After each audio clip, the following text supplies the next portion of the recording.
Aí está, né? As evidências paleontológicas, esse lagarto, né, aparecendo dos dois lados do Atlântico. Ele não tinha ainda o recurso das datações dos materiais rochosos, que mostraram semelhanças enormes entre a geologia desse lado e a geologia de cá, né? Que hoje nós sabemos comprovadamente que se trata, então, de material geológico similar, anteriormente unido. Notou também, né, a presença de material derivado de glaciações, né, presente aqui. Aqui, vocês farão uma excursão para esses ambientes que foram antigos lagos glaciais, né, que estão aqui próximo a Itu. A região de Itu era uma antiga geleira, eram lagos, né, decorrentes do degelo de antigas geleiras, né, e que estão em toda essa região aqui, né. Ora, se eu tenho registros de material de gelo aqui, aqui, aqui, naturalmente eu posso pensar na união desses continentes no passado que estariam numa situação de ambiente polar, né? Então, elementos interessantes, lógicos, que Wegener utilizou nessa sua teoria, né? Então, ele propôs, na falta de elementos geológicos, que os continentes boiavam sobre o mar. Eram como se fossem ilhas ou navios, né, de pedra, pétreos, né, migrando sobre o mar, né? Então, veja, é uma ideia hoje para nós inconcebível, mas nessa época, né, foi a ideia que ele considerou como mais factível para explicar as semelhanças das feições morfológicas dos continentes, né? Mas o questionamento, que forças seriam essas tão grandes que teriam sido suficientes para mover essas massas gigantes? Não se conheciam as propriedades físicas das rochas. Não tínhamos o apoio das ondas sísmicas nessa época, né? Não tínhamos o apoio de datações para ajudar. Só tínhamos as evidências paleontológicas, né? Essa ideia foi abandonada, né, até mais ou menos final de 1950, quando, após a Grande Guerra, os navios começam a mapear os fundos oceânicos, né? Já com a sísmica de reflexão, né? Mas esses navios faziam dragagens, né, do assoalho oceânico. E veio aí a grande surpresa. Esse assoalho do oceano era jovem. As rochas eram jovens. Jovens, eu digo, 150, 180 milhões de anos, 100 milhões de anos, né? Jovens no centro do oceano e, simetricamente, mais velhas a partir do centro oceânico, né? Começava, então, a montagem do grande quebra-cabeça da humanidade, né? Esse material foi recolhido, né, foi analisado em laboratório, né, foi possível, através da sísmica, observar a morfologia do oceano, que, ao contrário daquela expectativa de que era algo monótono, abaixo da lâmina d'água, era algo surpreendente. Imensas cordilheiras no fundo oceânico, vales profundos, enormes rupturas, né, transversais a esses vales, mostrando que, ao contrário do que se imaginava, o oceano tinha uma dinâmica de construção e destruição à maneira dos continentes, né? Então, quando acontecem essas descobertas, há uma sucessão de descobertas complementares, reunião de esforço científico para buscar outros elementos para investigar aquele tema, né? Isso acontece nos Estados Unidos, acontece na Inglaterra, acontece na Europa, né? Acontece nos vários cantos do mundo, né? No sentido de buscar elementos para provar o que se chamou na época a teoria da deriva continental. Deriva continental dos continentes. Hoje nós já sabemos que não é a deriva do continental, é a deriva de uma parte emersa e o assoalho submerso, organizado em placas, né, que se movimenta, ora se chocando, destruindo, portanto, ora se abrindo e novo material do manto chega, então, criando matéria sólida.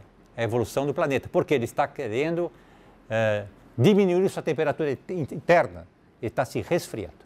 Né? E aqui está uma topografia de uma parte do assoalho oceânico do Oceano Pacífico. Né? Vários cumes submersos, né, alinhados. Olha essa quantidade de montanhas submersas, né, que chama-se o Cimont do Imperador, né, que se alonga para cá.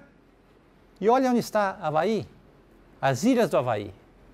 São parte do processo de formação do assoalho oceânico.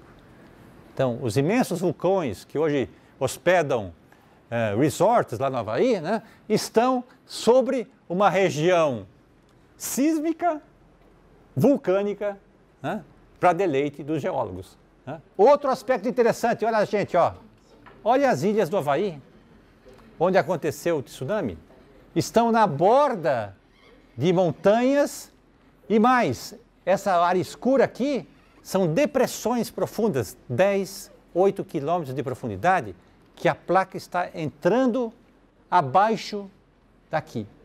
Ao entrar abaixo, criam-se tensões. Né? Essa placa desce mais ou menos 100 quilômetros, perdão, 10 quilômetros abaixo da área imersa, né? E nesses 10 quilômetros, né, as temperaturas são altas, de forma que os fluidos presentes nas rochas, né, são volatilizados, migram para cima. Né? E ao acontecer isso, diminui o ponto de fusão das rochas sobrejacentes. E aí nós criamos magma. Da rocha, torna-se um material derretido, rochoso, que vai criar os vulcões. Esta região de Los Angeles, São Francisco, é uma borda de placa e nós temos aqui uma famosa falha, uma estrutura linear, chama a falha de San Andreas, né? Que ali nós temos um monitoramento de terremotos desde 1700. Destruíram São Francisco em 1906, Los Angeles em outras épocas. Então são áreas sísmicas, né, apesar de extremamente ocupadas, né, pela população. Né? Então aqui, de uma maneira simples, mostrando para vocês, né, esta subdivisão em placas litosféricas agora, né, marcadas por seus limites em vermelho. Esses limites são imensos vales profundos, né, que aparecem no meio do Oceano Atlântico, aqui nesta região, associados a montanhas também. Né, e é nesse região que se concentra a sísmica, a atividade sísmica, o vulcanismo. Olha lá quem está aqui, ó, Islândia. Islândia, no século XVIII, era dito como um inferno terrestre, por causa da quantidade de vulcões. O Hekla, né, o grande vulcão aqui ativo até hoje. Né? Aliás, ano passado, a atividade de um vulcão lá interrompeu os voos todinhos, né, por causa do material que subiu à atmosfera. Né? Olha aqui, ó. Kilimanjaro, lembra-se do Tarzan? Né? Habitava aqui a região do Kilimanjaro. Né? Imenso vulcão ativo. Né? Mar Morto está se apagando. Por quê? Não só temos movimentos de colisão, mas nós temos movimentos também como reflexo do continente subir, né? Com isso aumentar a evaporação. Mar Morto está sendo, então, morto realmente. Né? Está evaporando, né? Quantidade de sais absurda. Né? Eu, muito curioso, já nadei no Mar Morto. Né? Nadei não, boiei, porque você boia naturalmente, lendo uma revista, né? Mas você aguenta apenas 2 minutinhos, porque a quantidade de sais é tão grande que começa a arder o corpo inteiro. Né? É impressionante, realmente.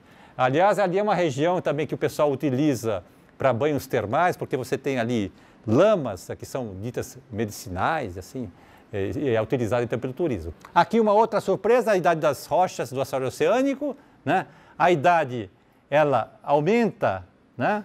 À medida que nós nos distanciamos do centro da placa. Né?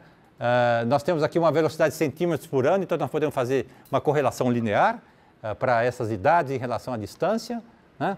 E aqui está um outro processo também muito importante, que é esta figura geométrica de campo magnético. As rochas, ao se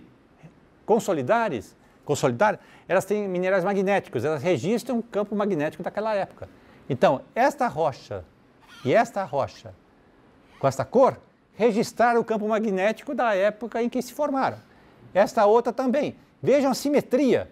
O centro do assoalho oceânico, a cadeia mesoceânica, tem um padrão magnético, as laterais têm outro e assim por diante. Se nós conseguíssemos, então, recuperar os estágios anteriores, nós podemos entender, então, como é que é a visão do planeta no passado. Isso é como se fosse uma pedra da Roseta, né? Quer dizer, nós temos aqui podemos decifrar, então, o comportamento geológico do planeta no determinado momento, se nós soubermos também a idade desses materiais, né? Eu quero aqui, então, passar uma animaçãozinha também muito interessante, né, para fecharmos essa primeira parte da aula, que é esta animação. Vejam aqui a situação, vamos dizer assim, atual, né? Antártica lá no polo, né? Aqui no Equador, né? O Saara, né? Índia lá acima, né? E nós vamos viajar no tempo, né? Para o passado. 20 milhões de anos atrás, milhões, hein? 30 milhões de anos atrás. Olha a Índia voltando para suas origens, para a sua casa, a sua morada, né? A Austrália se unindo à Antártica.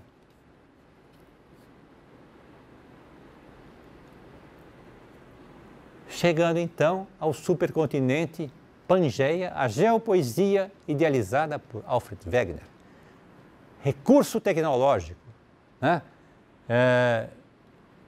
Evidências sísmicas, evidências paleontológicas, 200 milhões de anos, né? Evidências paleontológicas, comparações, né, das rochas dos vários assoalhos, né, e assim por diante, né, nos permitem chegar a esta figura. Vou agora voltar, né, e vou explicar algumas feições deste processo. Tá? 190 milhões de anos, né, 180 milhões de anos, surge vulcanismo na África, né? O vermelho é vulcanismo, né? O oceano nosso não abriu ainda, mas já abriu aqui, desgarrou-se aqui a África, começa a abrir o Oceano Atlântico, vulcanismo na América do Sul, o assoalho aumentando de tamanho, enquanto esse aqui está sendo consumido durante a viagem da África, vulcanismo, né? E aí vai bater lá na Ásia, né? Todo o assoalho, então, cresce aqui, criação, e lá na frente destruição. Aqui está criando, aqui está destruindo, né? Nesse processo, né, vários fragmentos errantes, né, vão rotacionar e vão se juntar com outros continentes. Nós chamamos de fragmentos exóticos. Eles não têm nada a ver com aonde ele está colado, né? São os fragmentos exóticos que estão sendo agora, é um tema de fronteira de estudo, né? Vejam, vulcanismo se associa à formação do Oceano Atlântico, né? Vulcanismo se associa à formação do Oceano Índico, né? Vulcanismo forma terra roxa, né? Região oeste paulista, agricultura fértil, terra roxa, alteração de basalto, rocha vulcânica. Olha o link com o ser humano, a atividade humana, né? Agricultura em áreas férteis, né? A obtenção de um solo fértil vem de origem vulcânica, né? Isso é um fato muito, muito importante, né?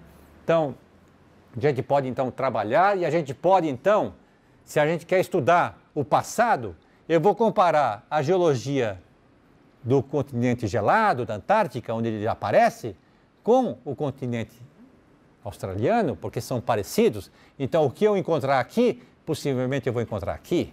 O que eu vou encontrar aqui na Índia, eu vou encontrar parecido aqui. Olha a correlação geológica pensada inicialmente por Wegener, né, mas não conseguia provar. E, na verdade, não são continentes errantes, mas são massas emersas e a sua contraparte submersa que está se movimentando. São as placas litosféricas. Aqui nós temos um perfil da litosfera, né? O que acontece com ela? nós temos regiões que a litosfera se rompe, né? Criação, fundo oceânico. Né? Nós temos regiões em que a placa desce, porque está mais fria, tá? Mais velha, mais pesada, gravidade, ela desce. Essa descida, ela é induzida pelas correntes de convecção no manto, na astenosfera. Tá? Desceu, o material se aquece, né? Os fluidos migram para a parte superior, as rochas, então, diminuem o seu ponto de fusão, derretem, criam magma. O magma sobe, espessa a crosta, causa o seu soerguimento, porque a densidade é menor, os esforços são compressivos e nós criamos uma cordilheira. Andes, Alpes, Himalaia. Tá? A crosta ou a litosfera, ela pode também entrar em subducção, em consumo, em ambiente oceânico. Tá? Nós não temos continente como esse lado direito aqui. Então, o processo é parecido. Né? Fusão, mas fusão da mesma litosfera. Tá? E com isso nós temos um conjunto de ilhas no ambiente oceânico. Japão. Tá? Exemplo do Japão, exemplo dos Andes. Né? Quais são os mecanismos associados a essa dinâmica? Separação da litosfera, onde se cria assoalho, subducção, né? Seja desse lado, seja de cá.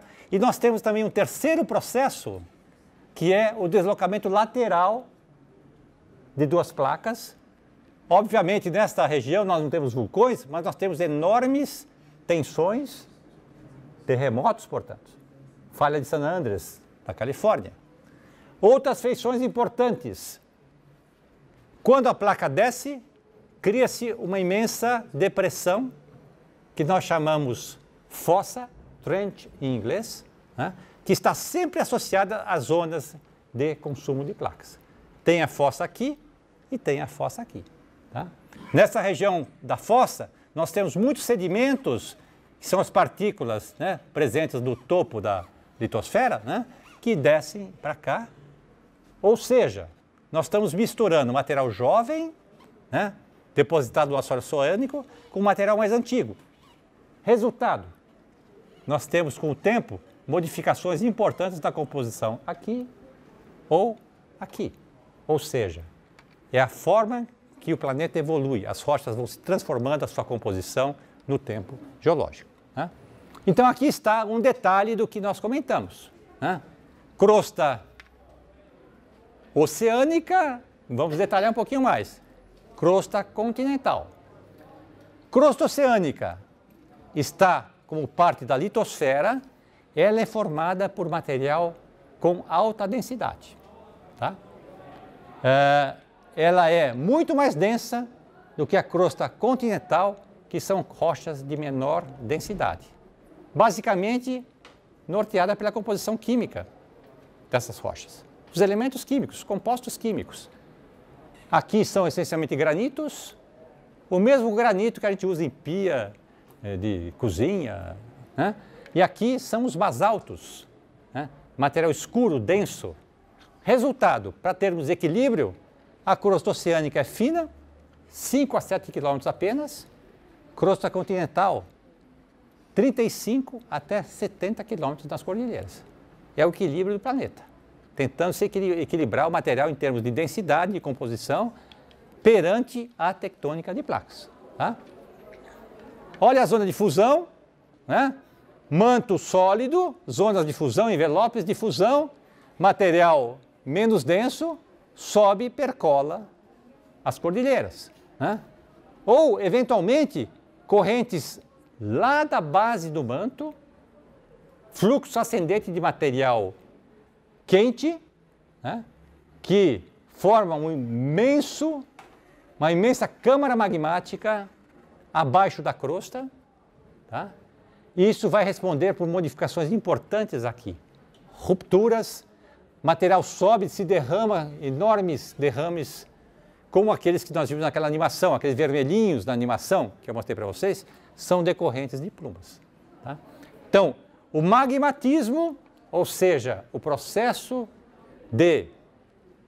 que orienta a produção do magma, o magmatismo, ele é relacionado a plumas ou a essas zonas de fusão.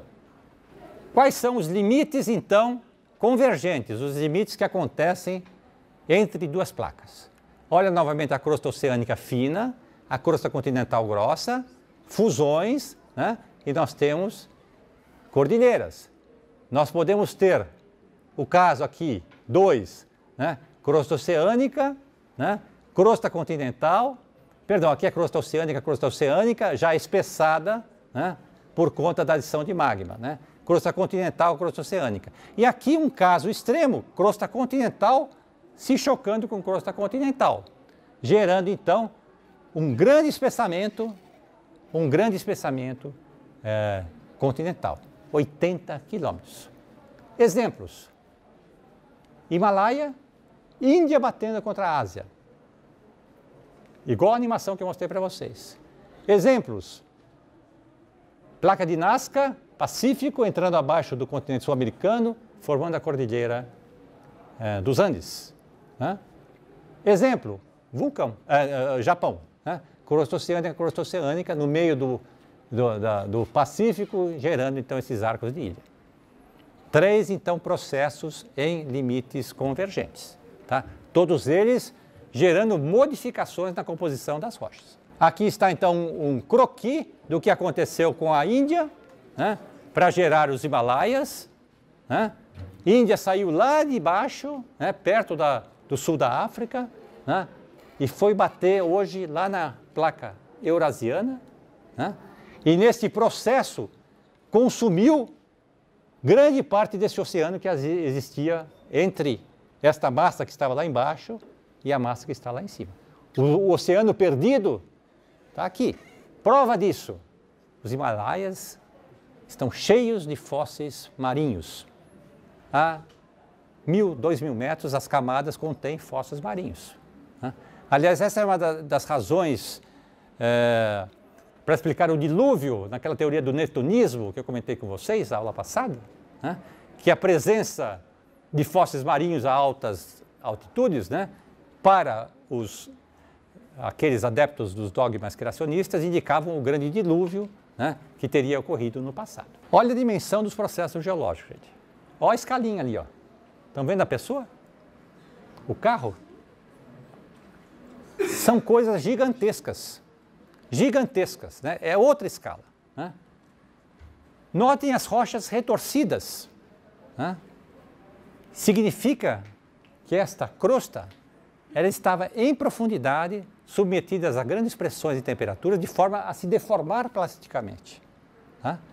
Essas rochas eram a litosfera profunda e que hoje estão à superfície, por quê? Por conta da tectônica global, por causa da erosão. Né? Erosão extremamente lenta. Né? Eu mostrei para vocês na aula passada, né, que a erosão, 2 fotos, né, do Grand Canyon, mostrando como a erosão é imperceptível ao olhar humano, né, que isso acontece na escala de milhares de anos e assim por diante. Né? Daqui milhões de anos, possivelmente essa superfície estará aplainada, porque a crosta ela sobe lentamente. Né? Exemplos: sabemos hoje que a Holanda, os Países Baixos, está descendo, tem os diques, né, que controlam. Né? Outras regiões estão subindo lentamente.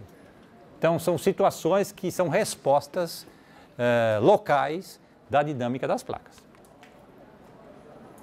Limite divergente, já comentei com vocês, esse limite aqui, ilustrado na imagem ao lado, né? Onde existe criação de placa, olha outros limites divergentes, né? E aqui nós temos a famosa falha de San Andreas, na Califórnia, responsável por um sem número de terremotos, né? Que é, na verdade, então, um outro limite de placas importante. Né? Nos limites divergentes, né, nós vamos ter, à medida que o material surge, se consolida, campo magnético terrestre dessa época, o azulzinho daquela época, o vermelho da outra época. Né? E com isso nós teremos, então, a edificação dessa dorsal oceânica, a cordilheira submarina que permeia centenas de quilômetros em profundidade no mar. O que acontece no limite divergente? Você tem o Vale Central, né, e você tem o aparecimento de grande quantidade de material magmático, lava, aflorando nesta região. Tá? Limites divergentes, aqui uma fotografia por radar do assoalho oceânico entre a África e a América do Sul. Vejam que o limite divergente ele é fracionado por essas rupturas laterais. Não sei se vocês conseguem ver um zigue-zague aqui, olha, né? Que significa essas falhas, né? Elas estão associadas com o momento de expansão do assoalho oceânico nesta região. Ou seja, esta atividade ela vai criar crosta e vai modificá-la no tempo. Portanto, a gente usa o termo recicla a crosta.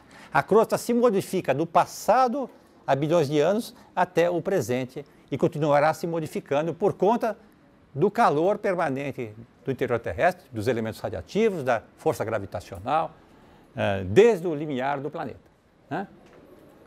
Outro limite divergente que vai formar um futuro oceano, o leste do continente africano, né? Esta região onde está o Lago Vitória, né?